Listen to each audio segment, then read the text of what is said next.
Hello, Meron. Thank you so much for joining me today. If you can, would you mind sharing a little bit about yourself? Thank you for having me. I describe myself as an activist, even though I do a lot of things. First and foremost, I'm an activist, and then my activism led me to journalist. So I'm also a journalist and a researcher, and yeah. Okay, wonderful, wonderful. Tell us more about what you do and how your work brought you in contact with Bitcoin. I'm a refugee rights activist, and so I've been fighting for refugees. Refugees who would get like my people, especially Eritreans. They flee dictatorship in Eritrea, and so they have to flee to neighboring countries. And having a passport in Eritrea is a privilege. You have to, anybody between age 5 and 50 cannot get legally passport. It's not allowed because everybody have to do their military service until you are 50 years old. So basically, you are a slave of a dictatorship. It's a total militarized state where all women, all men become the slaves of the regime until you are 50. They take away your best life, the best years of your life. And so when you are 50, you are considered discharged from the military. So you have done your Eritrean duty. And so for this reason, people are fed up.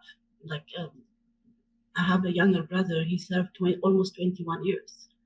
And he was 15 when they took him and fled the country when he was 36. And all he has is a grade 7 education, and he was just a prison guard. That's it, nothing else. So now he struggles, but so there are these gangsters, or I don't know what to call them, but these traffickers. So what they do is they wait for Eritreans at the border when you flee to neighboring country like Sudan. And so when you are new, you don't know where to ask asylum. So the first person that approaches you tells you, "Oh, are you seeking asylum? Come, I'll take you to UNHCR." But instead, you're just sold as a slave, and then sold to Egyptians, and they will take you to the border of Egypt and Israel, and where they built like torture camps and would torture these people for ransom. And the amount of money is $33,000 is the minimum of amount of money that people pay. So how they pressurize us to pay is by uh, calling while your loved one is getting gang raped by 5, 6 men, and then they call you, and you have to listen to the horror. Uh, so you would do anything because the phone calls are every minute while they're torturing the person. They call you and uh, you hang up, and then they will call you and say, "Listen to us raping your loved one." So it's very difficult, and as a journalist, it was supposed to be one interview for me. It was just I heard about these kidnappings and people being sold as slaves, and I just couldn't believe it. And so I said, as a journalist, let me cover this so that people can react. And what was supposed to be one interview became like a lifetime goal for me because I was so touched by their stories, and I couldn't believe in this day of time, Africans are getting sold, and my people are told they fled dictatorship only to be slaves of somebody else. So this just to get me. I couldn't accept this, and I started campaigning for them, and my program became just like interviewing them 24 hours almost. So they have saved my number, and they every hostage start calling my number, and they would save my number like on the walls or elsewhere, wherever they get my number. So my radio program was like a refugee-related program. So it turned into a hotline where suddenly, refugees start calling from the Mediterranean Sea, and they tell you, you have no clue how to save people, and these people are telling me, we are 800 people, we're drowning. We save your number just in case we needed your help, so help us. And so, how do you do this? And I had no clue, but thanks to Twitter, actually, so I started tweeting about it, and so people were giving me numbers. This is how you contact the Italian Coast Guard, and this is how you contact the Maltese Coast Guards. And I reached out, and so of course the Europeans, there's this bureaucracy because nobody wants to take in Africans. So they would just tell you, no, call Malta, they're closer to Malta, and Malta says call. And meanwhile, 78 hours was just passed, and these people are screaming at me like I have the ability to save them, and they're screaming and saying, please, uh, after God, our lives is in your hand. So you have to save us. It was a very stressful 78 hours, but thanks to Twitter, everybody retweeting, some journalists start picking up the story, and so these people were saved. And so once these people were saved, suddenly my number was shared all over the world, and so every refugee that's fleeing on the Mediterranean Sea is keeping my number and calling me, and um, I don't know, probably saved more than 20, more than 30,000, I don't know, in the Mediterranean Sea. I've never counted it. It was never about counting. But so this is the things that I've been doing, and at the same time, freeing these slaves, by collecting money online and buying them out of the traffickers. So I don't know how many hundreds that I've paid, but it hurts to pay ransom to these people. But I had no option because these were Africans and nobody cared what was going on. Like I went all over the world, notified the State Department, notified the EU, every organization that there was, and nobody cared. It was like, yeah, it's so sad what's going on, but nobody was really pressurizing Egypt to stop the torture camps that they had built. Um, so it was a very difficult time, and so it ended, but then it started again. So the method is now copied into Libya, where my people are like wherever they go, they are getting hunted, either by traffickers or by the dictatorship in Eritrea. So this is how my activism has been for the past, I don't know, 16, 17 years maybe. But then I got tired, and now the past 3 years or 2 years, I've been focusing mainly on hunting down the traffickers that are doing this to them. So I do collaborate with many agencies in the world. It could be Homeland Security, sometimes Europol. It doesn't matter who it is, but I try to get these people arrested, and I've got more than 10 human traffickers arrested in the past 2 years alone. And so I'm just researching about these people and finding out who are our enemy, who are the people that are doing this, since the world is not doing anything about it. So this has been my focus to my activism. That's how I can simply explain it. Wow. You are remarkable. Thank you very much for sharing your story, for your activism, your journalism, basically being like someone that these folks can rely and depend upon. I know that is a heavy burden to carry, so I commend you for your work there. Thank you. Tell us a bit more about Bitcoin and the use of this. Like, how does it help uh, the people from this area to flee? How do they use it as a remittance channel? Because these are the stories that are not being told in the media, you know? Yeah, so refugees are always undocumented people because they pass through so many countries to get to the final destination. And often they're exploited, they don't have IDs. So a lot of things happen. And even in Italy, whenever I travel to Italy to visit like the refugee camps there, and all the new arrived refugees, they cannot get SIM card because you need an ID to get a SIM card. So they would just ask me, we just arrived by boat, but we cannot notify our family that we're safe. Can you buy us a SIM card? So I don't know, I probably bought 100 or 200 SIM cards every time I travel there because people are, they have phones, but they're deprived from having as simple as SIM cards. So for these people, it's very difficult to do anything. They can't even own cards or anything, especially when they are on transit. They need always, money to survive. So we send a lot of money. Like our people are surviving because of the remittance that we send. Uh, just to give you an example, like Eritrea is like a 3.6 million population. In Sweden alone, we are like uh, over 300,000 Eritreans.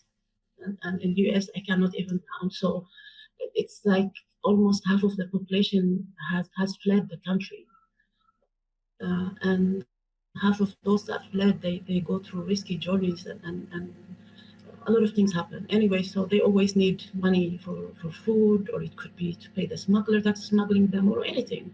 And often they have a problem of receiving money. So what we've been using is Hawala system. So the Hawala system is like an unofficial money transfer, where you give the person wherever you are to a person locally, and that person sends his people to your people like within 20 minutes sometimes.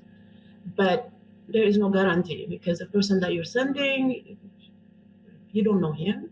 Like, he can just take your money and disappear. It can happen, and it has happened sometimes, that they never give the money back home, and they will claim, no, we have given them, and so there's no guarantee. So I was always looking like for ways to simplify the refugee lives. And so Alex Gladstein, for many years, I don't know, as long as I've known him, 12 years or 13 years, I've always talked about blockchain technology, and he was trying to get us activists get interested in it. But like, for some reason, I was behind. It never made sense to me. Like, I was too ignorant to understand what Bitcoin was or what blockchain was. So it took some time.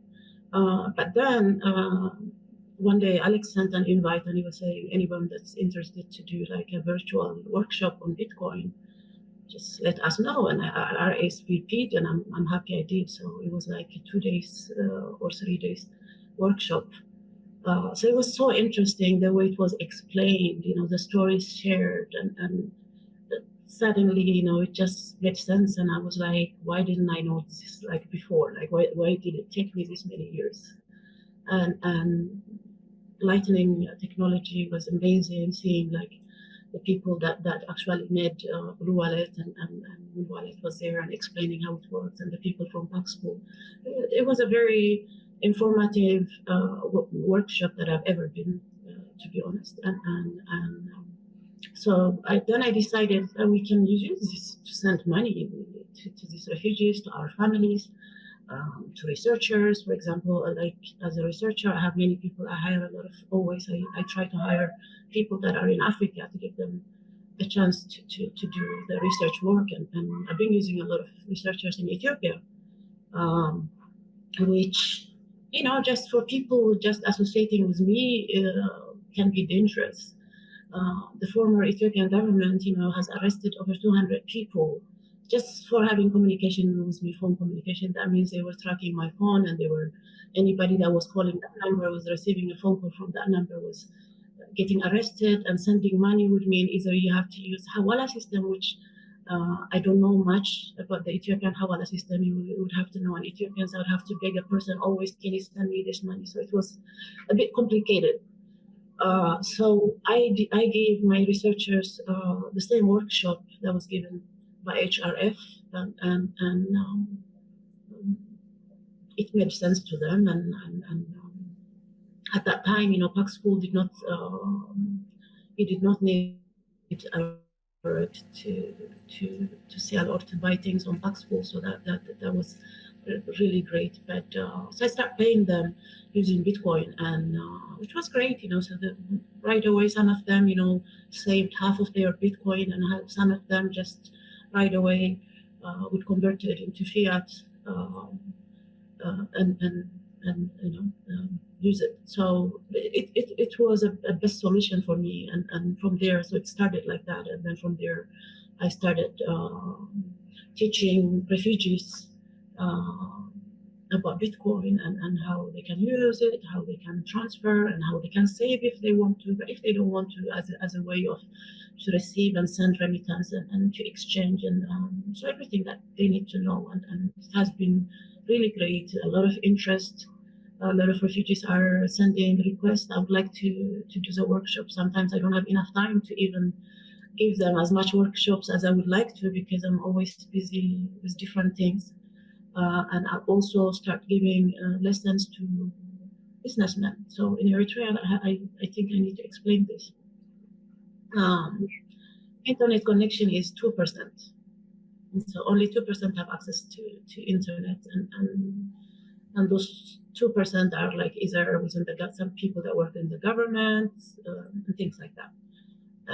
But for the average people, it's to go to internet cafes. And when you go to internet cafes, you have to register your ID.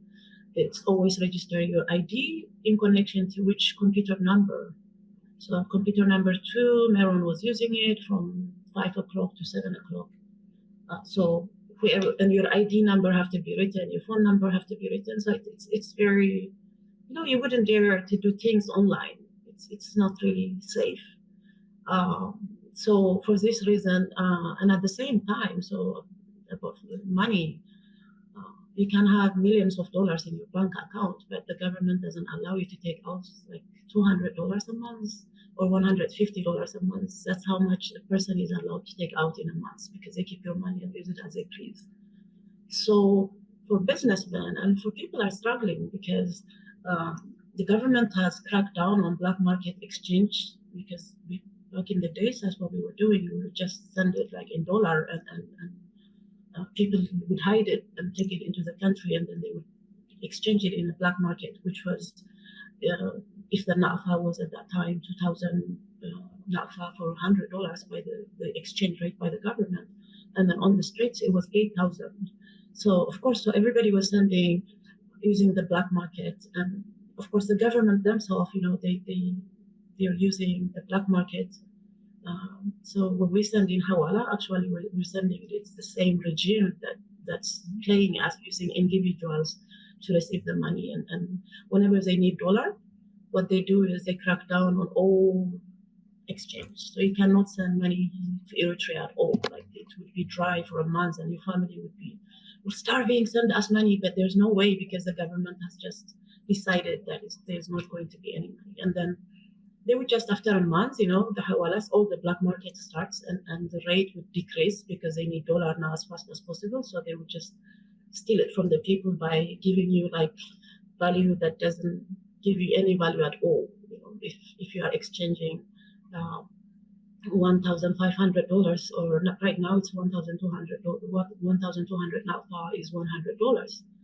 But if you go to pizzeria and you eat with your kid, maybe you're paying that same amount of money. So you're paying for a pizza with a drinks with your child for $100, which is absurd. So it doesn't really add up the living expenses and the way things are. But on top of it, people are not allowed to carry cash. So as I said, you are allowed only to take out $150 a month. So if you are found with a lot of cash, then you will get arrested for it, because you cannot explain it. And like last time, a few years ago, what the government did is they just decided to change the currency, and they said we're changing a currency. Basically, what they did is just change the year of the currency, nothing else changed, and say to the population, you have to come with your money and exchange it to the new currency. But they said if your money was like above certain 100,000, then you have to explain exactly where you get the money. So people had to burn their monies because they were afraid to be caught with a lot of money. I mean, like, I know a lot of people that could not explain their money because they've been keeping it outside of the bank, and it becomes difficult to, even though it's their hard-earned money that they've been saving, but, so for this reason, people are always afraid. I felt, as I said earlier, nobody's allowed to leave the country until you finish your military service, which is indefinite. So these businessmen, there are very few businesswomen and men that are allowed to leave the country, and they go to places to buy things and goods to bring to Eritrea. So I felt like the best thing to do is to teach these people at least like how to keep their money abroad. And by teaching them about Bitcoin, and it has become very successful. So now every business person, woman or man that gets out of the country has been contacting me and saying, please give me the lesson, and I would like to do the same thing. Even though they are deprived, they don't have internet back home, but there's still people using it in Eritrea, and they're keeping their money in Bitcoin. So it's a cool thing. Yes. So why Bitcoin? Why not another cryptocurrency? I mean, with Bitcoin, first of all, like, how many Bitcoins there are out there. It's like it's limited. And when you look at Dogecoin, for example, it's like my kids has been buying Dogecoin, and then they made a little money, and then they ended up spending more money, but it's almost zero, you know. So when things are unlimited, it just doesn't add up, because it's just like printing $1. So what's the point of the whole thing? And first of all, the privacy. That's one of the reasons I choose Bitcoin. The technology and safety. Um, for example, here in Africa, organizations are not allowed to receive money from the West. And so basically what it means is, like, these human rights organizations will never survive without the help of from the West.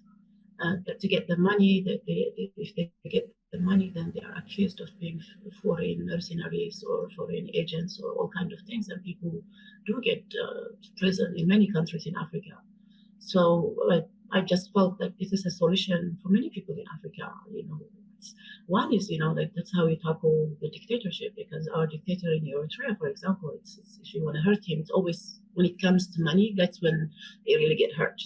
The rest doesn't matter to them, no matter how much we scream and say, down, down, dictator, or whatever. Like, our president doesn't really care. But when you target, when they're about to get aid from the EU, and as activists, we go and we fight and we lobby and we end up stopping it or something. So it really hurts them. And it's the same way that I look at with Bitcoin. You're taking away that power that they have from you, because you have millions of dollars in your bank account, but they're telling you, no, you cannot touch it.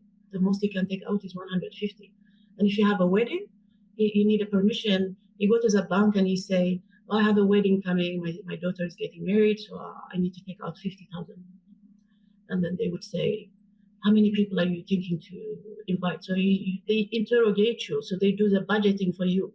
And they would say, now, like, for 50 people, like 25,000 should be enough. So it's like, in numbers, your money is there, but in reality, it's not there, because you don't have access to your own money.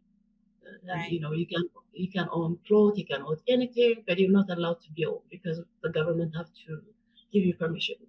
So they have made life so miserable for people, that people knowing that they will get kidnapped at the borders, they rather risk it, and they will tell you, and they know they're going to drown in the Mediterranean Sea, but they will say, I'd rather die while trying than living under dictatorship and being a slave of the regimes from the age of 15, and 16, 17. It's not. So it's Bitcoin for me is powerful, for this reason, and for privacy, for organizations, they can use Bitcoin, and by keeping 2 or 3 different codes and keeping it away, even if they get arrested in one country, so that it's safe, at least, because there are 2 more people that are holding the key. So everything about it, the technology, and especially the lightning technology now, how it has made it like so fast to send and receive, and so for all these reasons, I choose Bitcoin than the other shitty coins that, sorry about my language.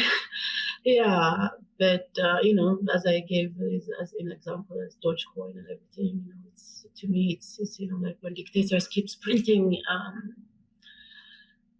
cash, but that have no value. It's exactly the same. That's how I see the other cryptos comparing to Bitcoin.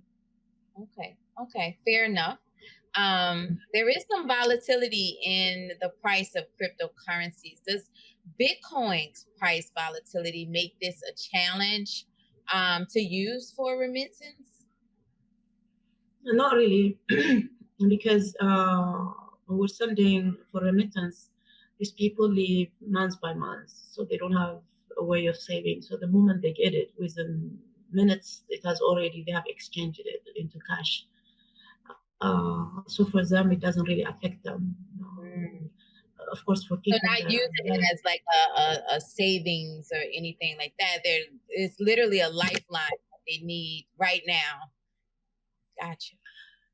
For the businessmen, as I explained, so they are happy that they're keeping their money outside, and they know, with the inflation going on right now, but still, at least they have access to their money, and it will grow, or your money will grow, or it will decrease. But they know enough that at the end of the day, the longer they hold, they will be winners, and that's what I always advise people. But for the refugees, they're not in the position to save. It's just a matter of remittance for living expenses. That's what we send always our family members. So at least 60% of our population probably lives under because of our remittance, which is a lot of money.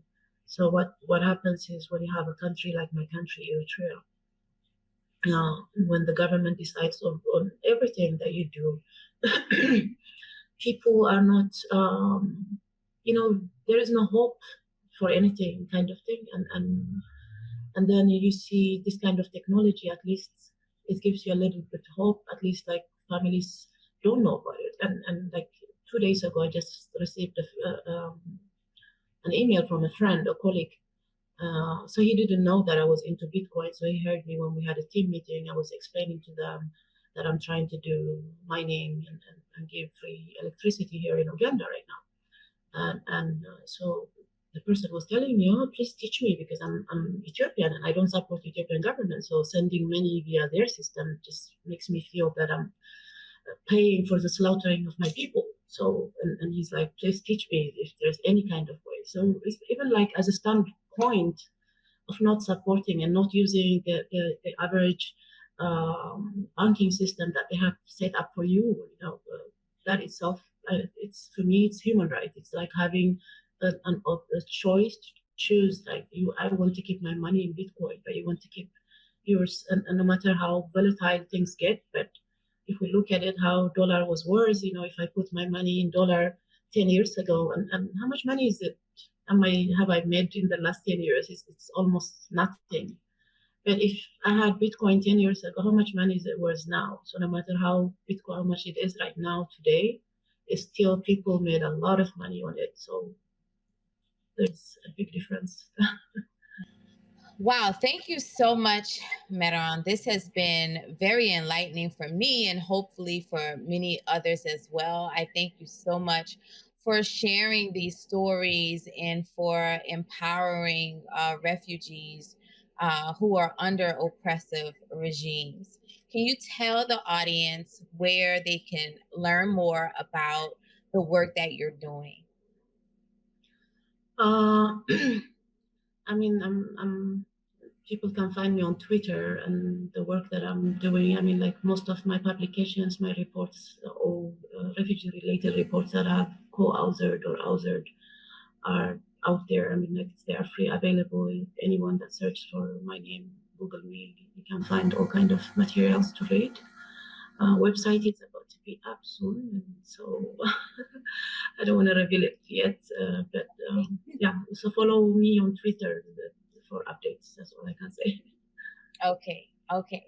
Thank you so very much for chatting with me today. I really appreciate it. Thank you for having me.